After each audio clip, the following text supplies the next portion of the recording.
Hello, my name is Seth Stock, and I'll be your host for today's event. A little bit about me before we begin. I'm a business associate representative at Koteve for North America, and I study political science at Utah State University. Today, we will be talking about communicating with confidence with Christoph K., a great career strategist and communicator. Christoph, would you like to add anything? No, actually, that is a great introduction. My passion is communication, and especially if we talk about confidence, is a huge aspect of the whole process of communication. Oh yeah, absolutely. Confidence is everything, and I can definitely attest to some of those skills myself. We're all excited to hear what you have to say. So for our uninitiated viewers out there, I will start the event by asking questions of Christoph, and we will talk about communicating with confidence for about 20 minutes. After that, we'll have a quick 10-minute Q&A session where we'll answer questions in the chat. So please drop them at any point in there, and we'll try to get to them during the Q&A. Finally, before I hand the time over, don't forget to check out mine and Christoph's LinkedIn profiles. The links are in the chat, and we'll have a special gift for anybody who connects with us, the Values Action Book. So give those a peek for me, and I hope you enjoy the action book. So, Christoph, during an interview, from your experience, what is the biggest tell of a lack of confidence? Oh, that is a vast subject. Before I start, this Values Action Book is really valuable. So it is a great thing for everyone that would like to really start from the most important stuff in relation to career strategy. Knowing yourself, as Asian Greeks say, know thyself. That's very important. But answering question, I think the key aspect is preparation. So people are really missing that, or they're ignoring it, or they're not approaching this properly. So because career strategy is my focus, but also I do lots of about sales trainings. And I've noticed how much salespeople afraid of a phone call, how much job seekers afraid of the interview. The key aspect I found out is lack or improper preparation. So in order to boost your confidence, as earlier you approach the subject, as better it goes. And there's no better way, as Robert Greene nicely emphasized in his works, that if you practice something and you really focused on it and you engage other people in your practice, especially if we talk about interview, your confidence boost rapidly increases.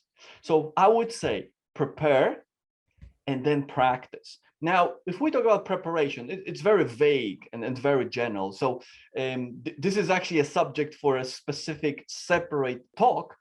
If we want to prepare, make sure you focus on one application at the time. So what happened is people now are very much focused on quality. Look at your personal life. If you see someone is doing an average job or just going to the interview completely unprepared, you won't hire that person. So if you put yourself in the place of the interviewer's place, you will notice that, okay, they might be right. I didn't really spend enough time doing this properly. And there are some steps you need to follow. You need to make sure that not only you do what everybody does, research the company, but you also need to compare the values. You also need to make an extra step and discover what those specific people want in the panel. So there are two ways of doing that. One, I did this with one of my clients. There were 300 people for this position. And what we've done, we've looked at the LinkedIn of the person, HR person who's interviewing for that role. She exactly said in her post that now people send all the time the same messages, the same CV. So we did something extra because this was sales marketing position. She created a nice four-page document in which she explained how she can contribute to them. Nice graphics with their logo, simple document. What happened? Not only she was hired, they told her that they actually wanted her before the interview. How this is powerful when you prepare and think outside the box. The second thing is, if you know someone, try to open the connections. And that's why I'm pushing people to networking. That's why I create the course on Udemy about networking, because happen that people from inside can give you a valuable information. First thing, it's very powerful if someone recommends you. Second thing is, they know this person, they can tell you, you know what they need really, this manager really needs this and this, so you know already what to say, what to touch during the interview. So that would be the key vital thing that people miss in relation to increasing their confidence: a proper preparation. If you know exactly what to say, if you know exactly what they want, whether it's an interview setting or sales settings, you just go there and maybe discover the small details that we're missing. Oh yeah, absolutely. That preparation aspect, especially with those CVs, that can go such a long way. And I do have a little bit of my own experience with that there.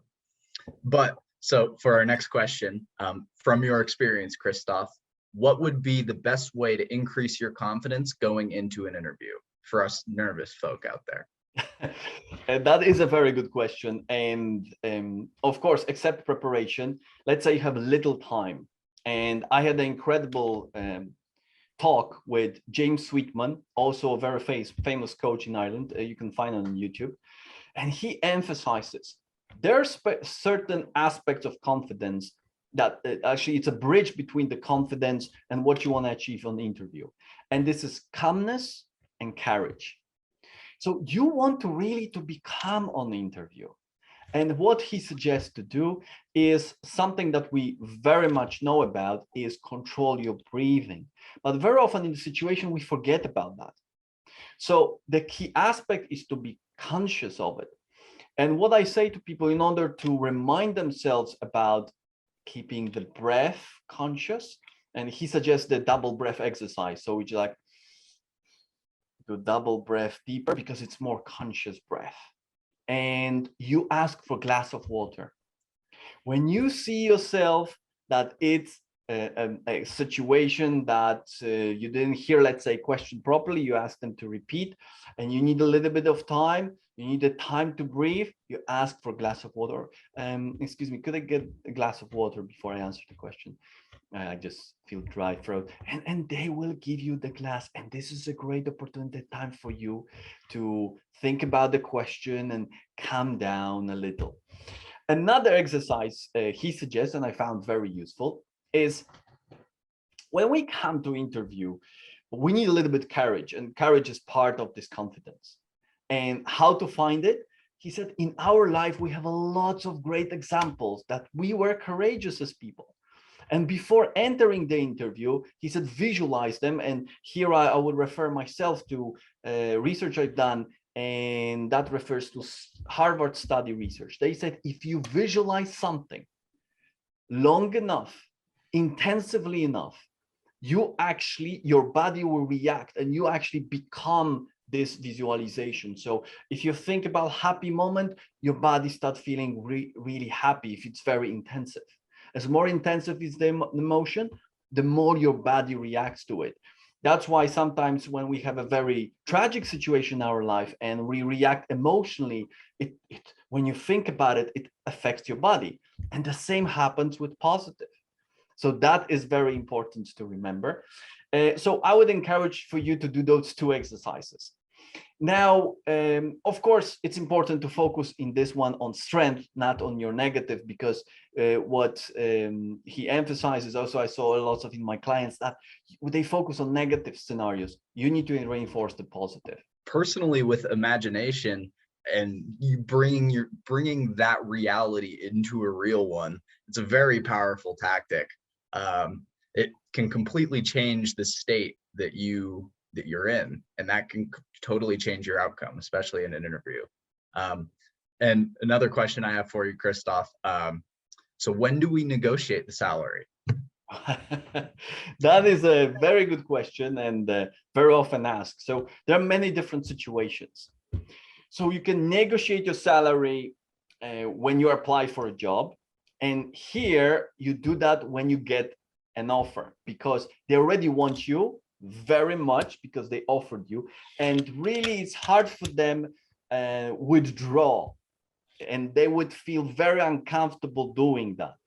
So it is a very good moment to raise your salary expectations. And now the key aspect we need to remember that in this moment, salary terms has to go with certain success terms.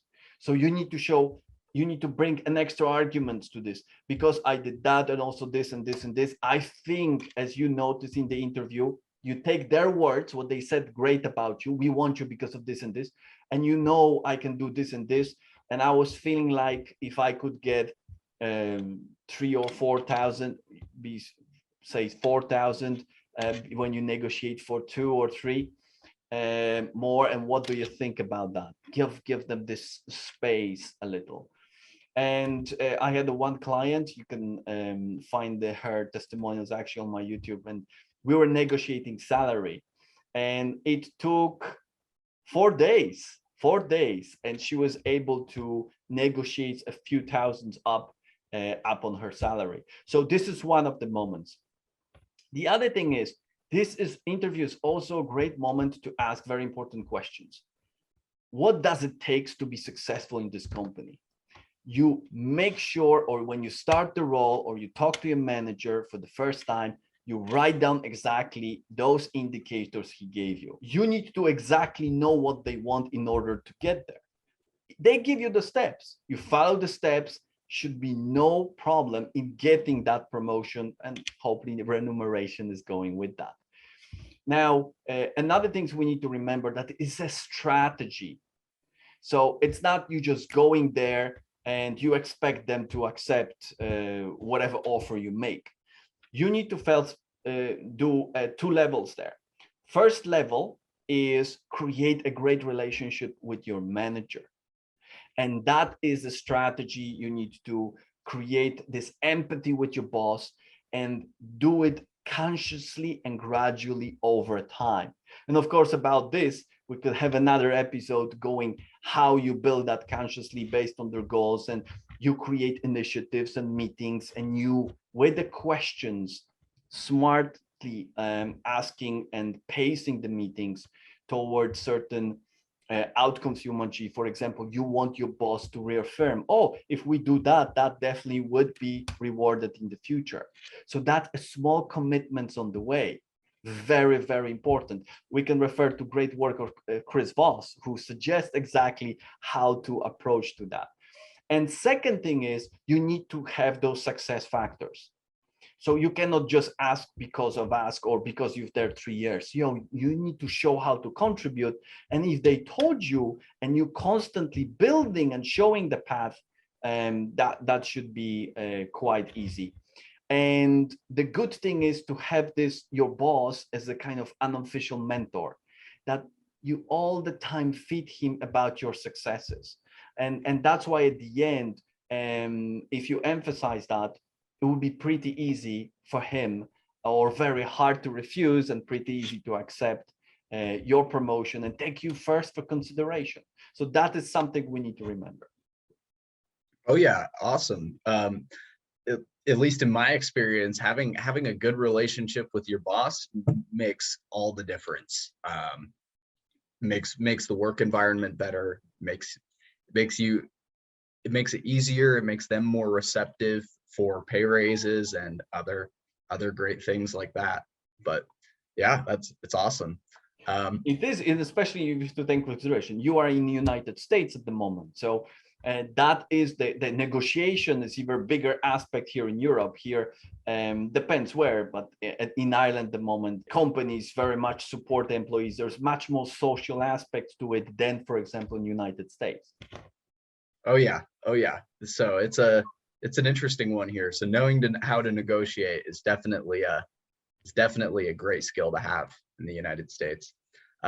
So that concludes all of the questions that I have for you, Christoph.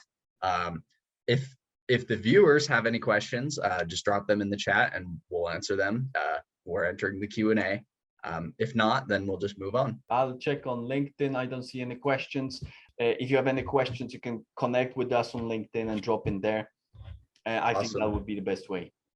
Yeah, yep. So our LinkedIn profiles are linked in the chat here. So So just connect with us and shoot us a question if you have any. And we will also, if you connect with us, we'll also have the values action book for you. And that's Valuable great. values action book. Yep. Yeah, it's a great fun tool to use for really figuring out where your values lie. And that's very important, especially when applying and writing your CV, so that you know how to align with the company. But that is all the time that we have, Christoph. Thank you very much. It's been great talking to you. Perfect. Thank you very much. And see you next week. Yeah. Yeah. We'll be talking more about other aspects of the future skills. So if anyone on LinkedIn or in Zoom are interested, you're more than welcome. Have a great day. Awesome. Bye. Bye.